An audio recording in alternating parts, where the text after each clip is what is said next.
This is my client Margarita, and as you can see, she's got level 2 hair, very dark. This is the inspiration picture that we're going for. So we're going right in with Blonde Life and 20 volume. We're going to take horizontal sections because we're lifting everything on her head. We're still teasing those sections and then using the board. When you're lifting very dark hair to try and get it pretty light, you want to take fine sections and saturate, saturate, saturate. That's going to be a big key here. So as you can see, I took horizontal sections all the way up and then came into that triangle there. It's still kind of the same as a regular balayage. We're still wanting this piece right here to come up a little bit higher than the others. So I teased a little less there and then just continued to paint.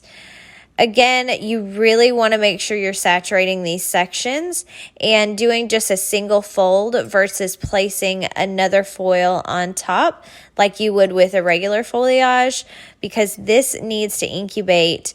We're trying to get to like a soft level 8 with those copper and warm tones. We still want to have some warmth in there, but we do need her to lift up at least, 6 levels or more to get her to where she's trying to go. Now, this is that signature foil that I always talk to you guys about, which is the over the ear foil here. It kind of connects both money pieces. I still did tease it because she still wants a lot of her natural preserved. This is a tiny little foil that's going under a packed foil on top. This is teased, so this will lay lower than the other foil that's going on top of it. That one's going to go a little bit higher. This is like a really chunky weave, but we really wanted to see those ribbons across the hairline there. So I'm just painting up to the top. It won't go all the way to the top. And then we're going to shadow root anyway, so it's going to create a really beautiful seamless blend, but have those big pops of ribbon color at the top. I always pull my foils. This is how I keep my blondes nice and healthy.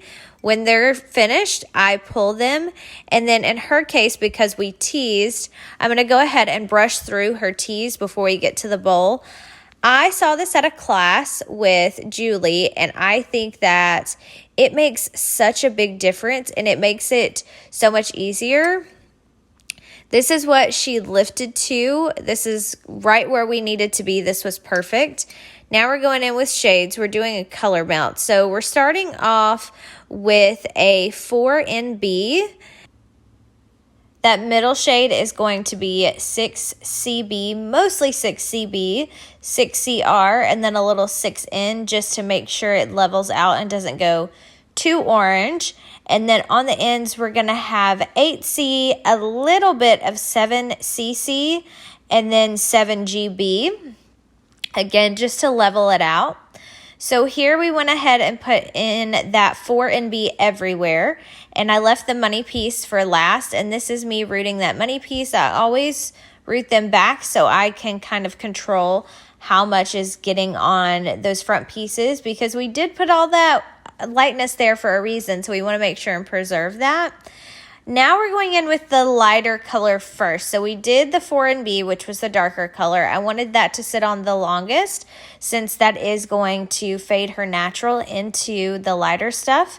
And then I went in with that 8C, 7CC, and 7GB.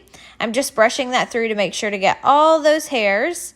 And then we're going to melt with the 6CB, 6CR, 6N. We're going to bring this about halfway down. It is a color melt. Here is the beautiful end result. We were both so happy with it, and she even cried, which just made my whole day.